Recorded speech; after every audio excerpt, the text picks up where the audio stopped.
Hello, welcome in. Thank you for joining me. We are going to discuss the residential unimproved property contract.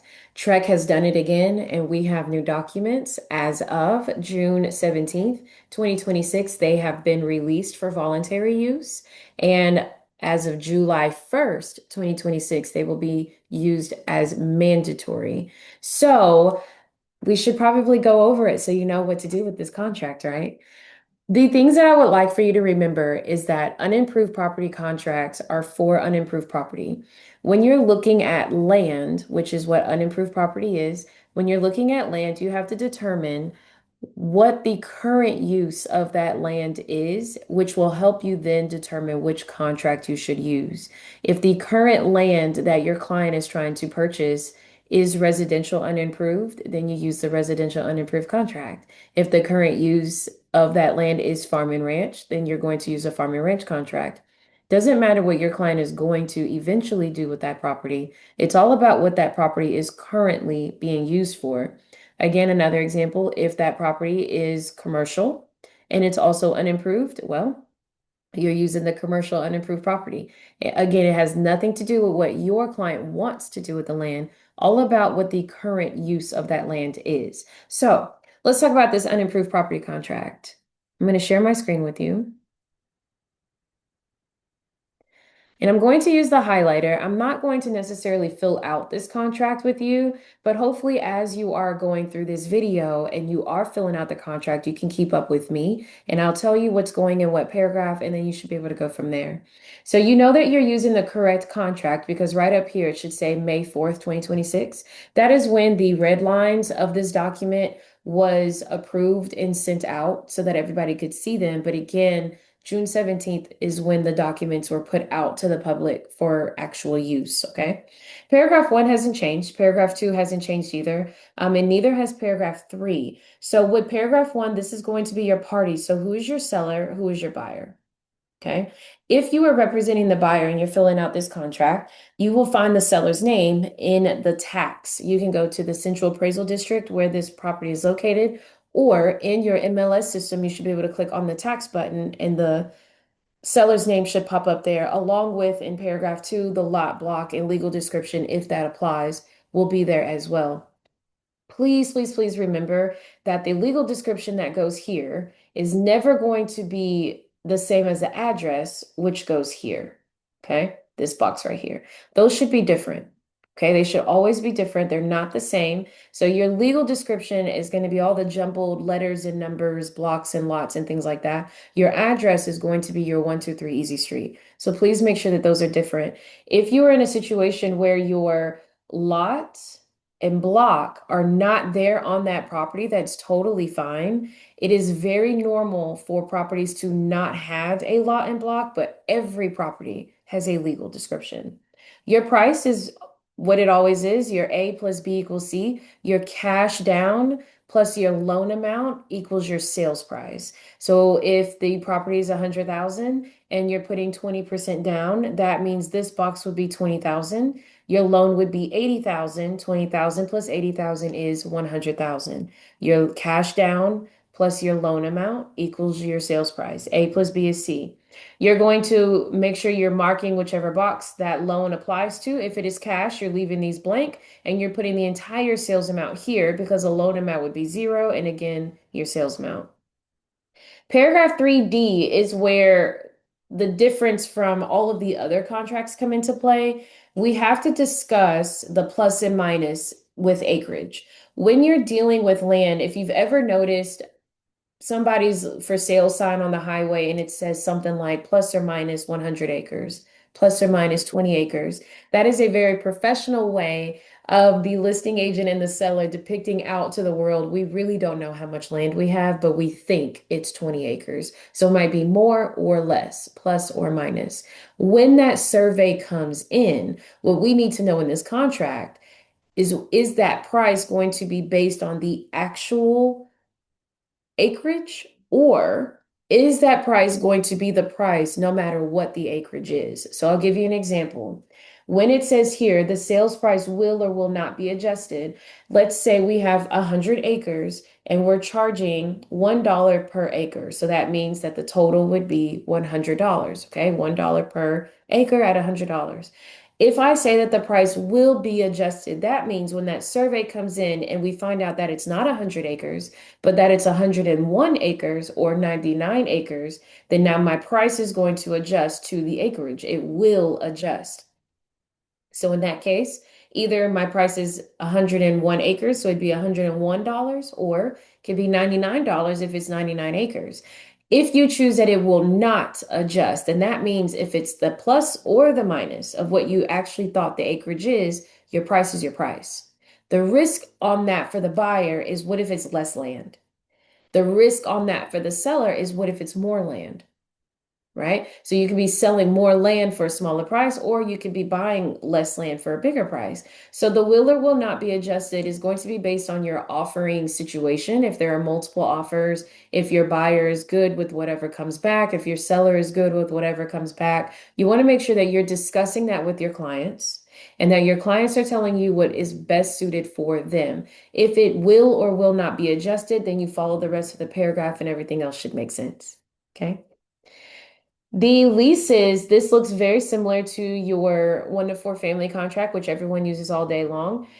Is there a current natural lease on that property? If there is, how long are you going to give that seller to give those documents over so that your buyer can review? Or if it is not, you would just click no.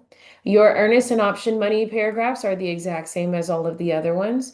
What title company are you using? Where is it located at? Who is the escrow agent? How much for your earnest? How much for your option?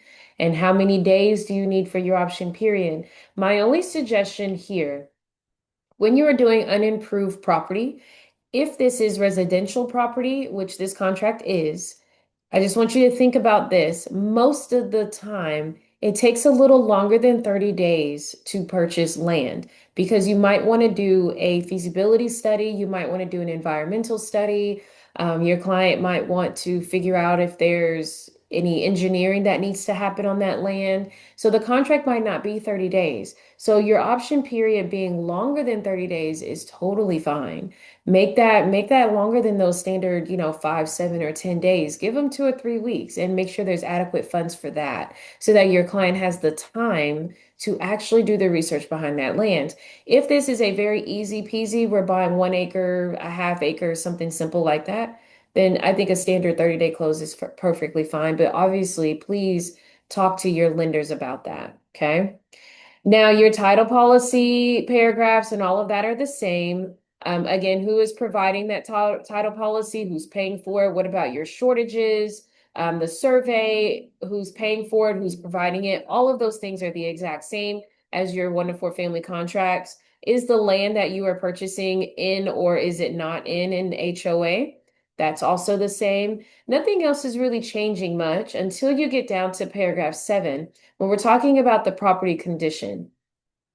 Property condition means what is going on with that property. With unimproved property, there isn't a seller's disclosure notice as there is with a resale contract with condominiums or with townhomes or a 1 to 4 family, because we have to disclose about the microwave or the light fixtures or the sprinkler system outside or the roof or the foundation. Here, it's just unimproved land. It's unimproved property. So instead of having a separate document to answer these 8 questions, we have it embedded in our contract here. So your seller is going to disclose the flood zones or if there's any pending litigation or anything, if this is a dump site, if there's any floodplains, your seller is going to fill out this whole section here.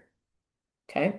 So as the buying side, you can leave this open or check the transaction desk because some of the listing agents will have a contract ready and this will already be pre-filled. And then all you have to do is fill in the rest of your offer. Okay. We still have our newest disclosure because this is again the 2026 document, the newest version of our unimproved property contract. The water rights is a new thing that we need to discuss here. So the seller's disclosure about groundwater and surface water, if you're in a groundwater district, there is an addendum now that you need to add to the contract. If your client is not aware of any water rights, or if there are no water rights for that particular residential unimproved property, then you're marking option 3 right here. But if that property is in a water district, or if it is in a groundwater district, or if there are surface water rights or anything like that, you are going to either provide that disclosure or you have not provided it yet and you have so many days to do so. Okay, so this is the newest section, one of the newest sections in our unimproved property contract. So make sure you're looking at your areas of where these homes are being, I'm sorry, where your land is being purchased. Your closing date, possession, special provisions, all of this is the same. The next big change that you're going to see are the settlement and expenses. In the previous contract, we had 12A, 12B, and we were talking about commissions and everything really close together. But instead, they've added a little bit more language here, and we've changed and rearranged the wording in this paragraph. Nothing has actually changed, though. The whole status of who pays what commission has been the same since forever. We're just making the language a little clearer in the 2026 document, okay? So if you want the seller to provide any type of concessions, that is still going right here in this paragraph. What is that dollar amount? If you want the seller to pay buyer agent commissions, it's right here. What is that dollar amount or percentage? And the newest thing that you'll see is that the buyer can also now add towards the listing broker's fee, which is right here. Now, some of you are probably squinching your face and you're thinking to yourself, why in the world would a buyer pay the listing broker's fee? It actually happens all the time, especially if there's an investor involved. Investors are coming in with cash. They do not have representation 9 times out of 10. So to make their deal a little bit more appealing, they'll pay the listing agent's commission for that seller in lieu of taking a lower offer, more than likely in full cash. So it actually happens quite often, and we've just added a box here now. So don't freak out here.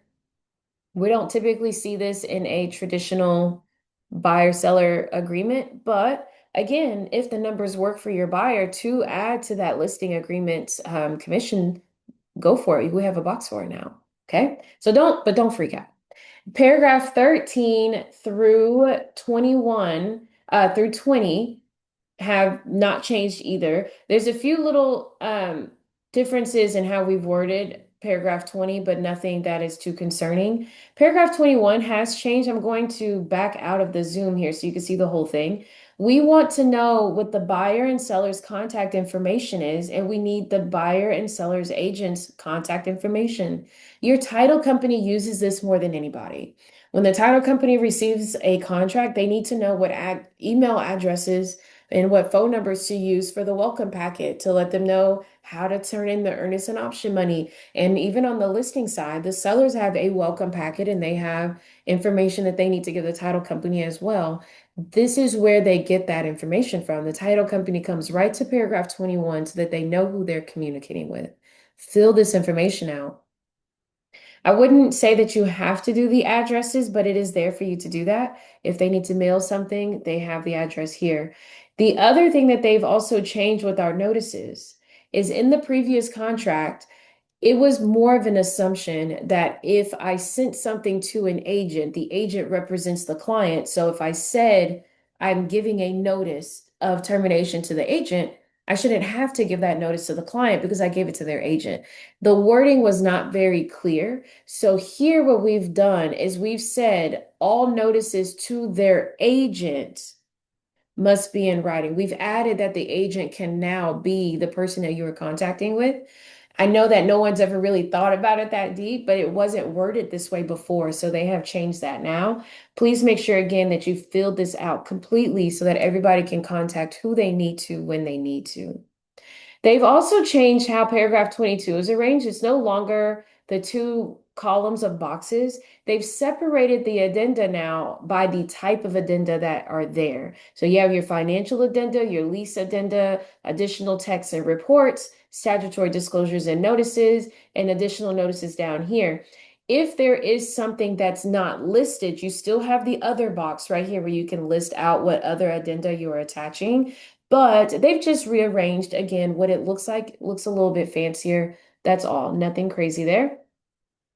Our broker information sheet and contact information sheet has also changed, and we've even added a really clear distinction as to what's going on for an intermediary, whether there is or is not appointments, who is representing who, and how is this getting arranged. That's separate now from the seller's broker info and the buyer's broker info. So again, nothing crazy. They've just rearranged how it looks so that everything is crystal clear in the new contract.